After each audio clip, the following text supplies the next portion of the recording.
Hi friends, welcome back to the Latina Garden. Today we are diving into one of the most beautiful flowers, but yet one of the hardest to grow from seed, the Lisianthus. These beautiful blooms look kind of like a rose. They do have a really good vase life, and it is a favorite for cut flower gardeners to grow.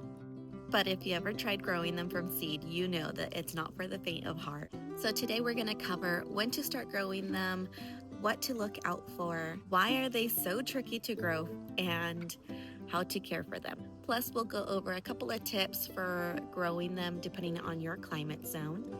So let's get started. Last winter, I had gotten these Lisianthus, the Caleb Madonna, which is a beautiful pink color, from Eden Brothers, and I tried growing them from seed. I did not realize how difficult they can be and very finicky. So they did germinate. They germinated really well, but they didn't take very. They didn't really grow very much.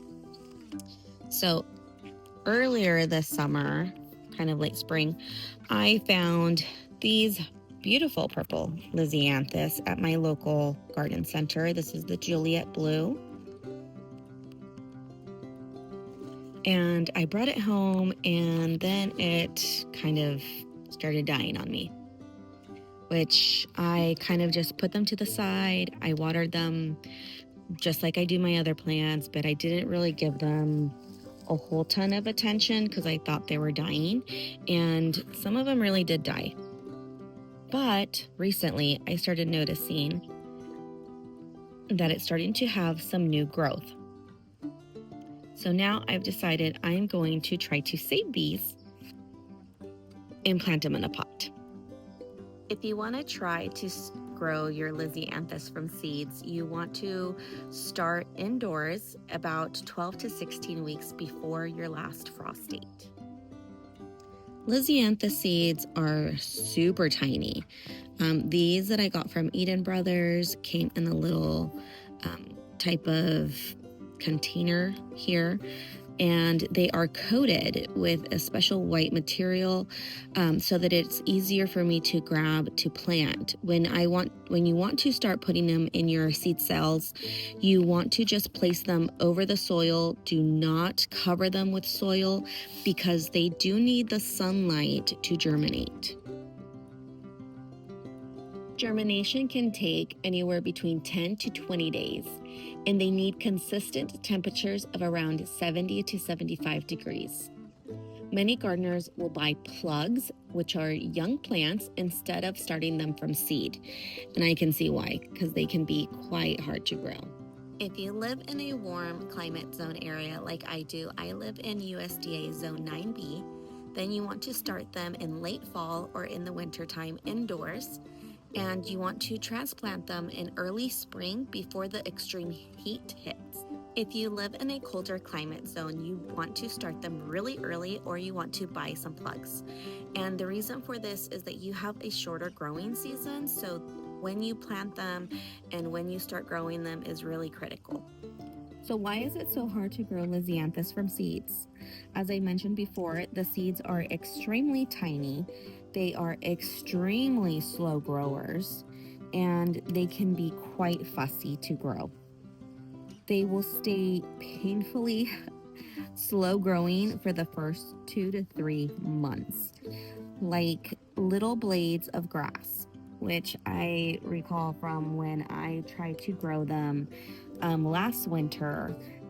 They looked thinner than a hair follicle, so super thin, and unfortunately mine didn't grow much more than that. They ended up starting to die off, and I think it's because of too much water. So because I still have some seeds left, I am going to give it another go this winter, and I hope you stay tuned to see how it goes. But the seeds are very sensitive to overwatering. They require the perfect light, the perfect temperature, and humidity balance, making them one of the hardest cut flowers to start from seeds. So because of this, I think I might also be looking for some plugs as well, just to kind of make sure I get a little bit more of the Lisianthus next season, because it really truly is a beautiful flower, and I would like to have it in my little cut flower area.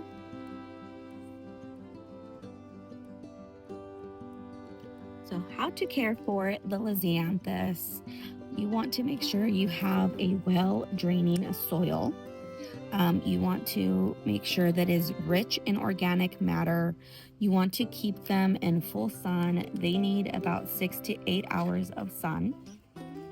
And for our really hot climate area, you do want to be mindful of that, because we get super, super hot heat sun in the summer. So that's why you want to make sure that you transplant them before the heat arrives. Otherwise, you might get something like this, where they get really scorched. They're not in very well draining soil, and you have my problem area here, where they just get super sad and depressed and stop blooming for you.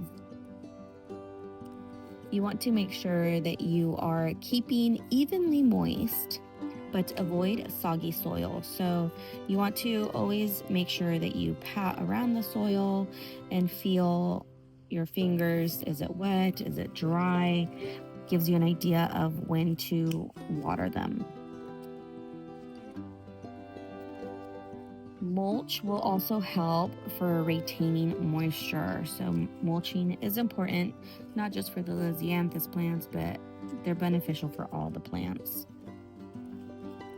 And for fertilization, you want to fertilize them every about 2 to 3 weeks, especially during the active growing season and when they're budding.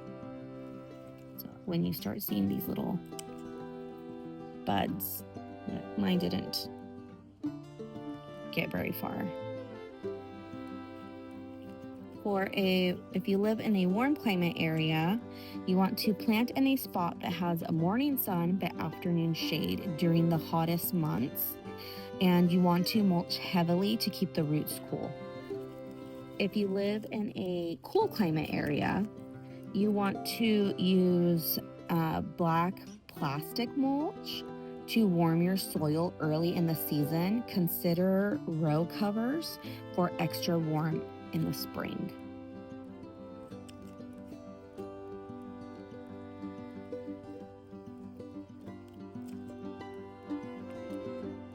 Problems to look out for would be diseases like botrytis, I forget how you pronounce that. I'm butchering it, I know. With damping off, which is root rot or overwatering. So be careful. If you find that you are overwatering your plant, you're giving it too much love, just try to cut back the water as much as possible, as quickly as possible, I should say, and hope that it can still make it. Like these. These still made it, even though I think I did overwater them a little bit, and then they were in not the best spot area. So I did move them once I saw that they were struggling, and I think they like the spot that I moved them to. It doesn't have full sun. It does get plenty of sunlight, but not super all day long sun.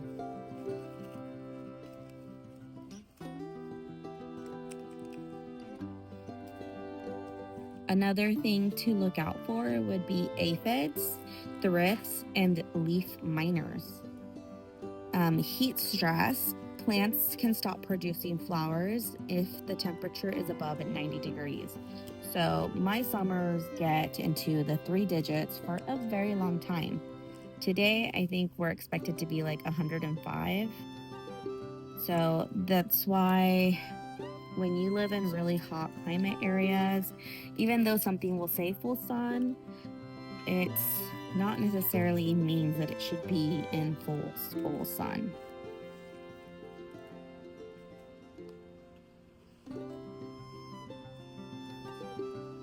A couple of tips: you want to water at the base and avoid watering the plants, the top, like the leaves. You don't want to water the leaves because they can get like a powdery mildew on them, which sometimes can be quite a challenge, and it is what it is. They're gonna get wet. You want to make sure you have good airflow around your plants. Companion planting with basil or marigolds can help deter the pest. Thank you.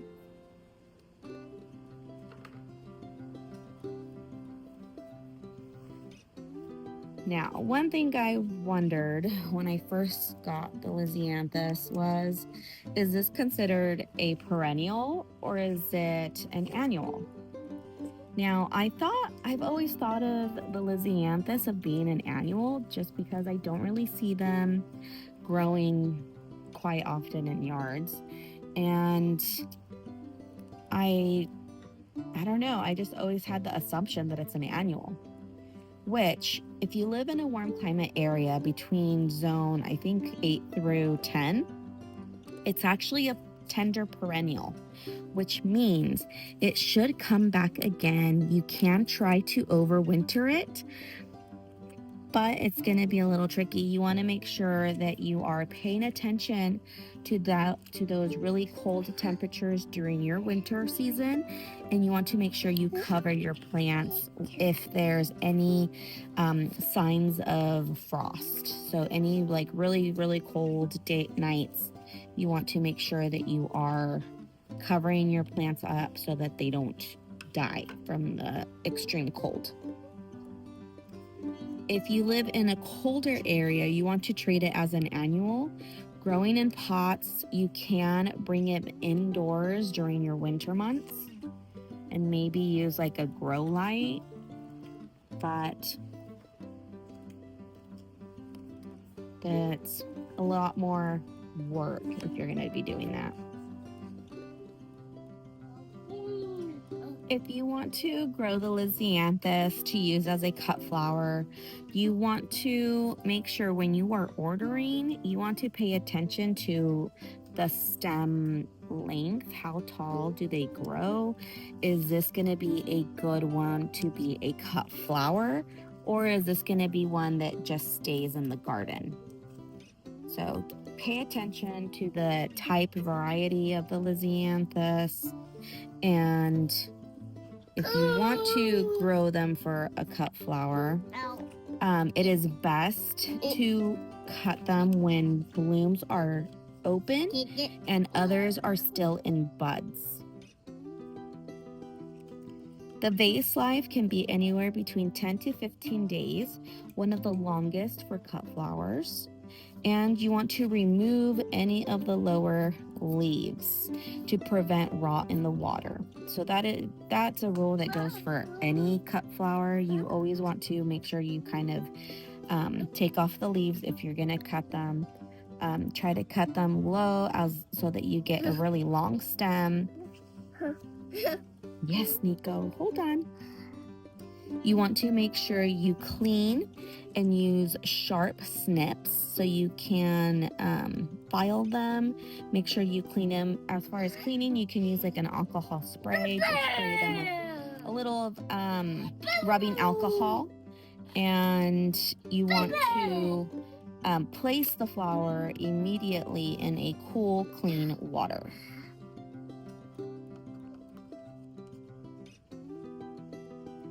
Lisianthus may be one of the most challenging flowers to grow, but it's also one of the most rewarding. With patience and the right care, these rose-like blooms can bring elegance to your garden and your vases. Let me know in the comments if you've tried growing Lisianthus and if you have any tips, recommendations as far as how it was for you to grow them. And don't forget to subscribe for more gardening tips and flower guides. Until next time, Sow love, grow joy, and stay rooted. Bye, friends.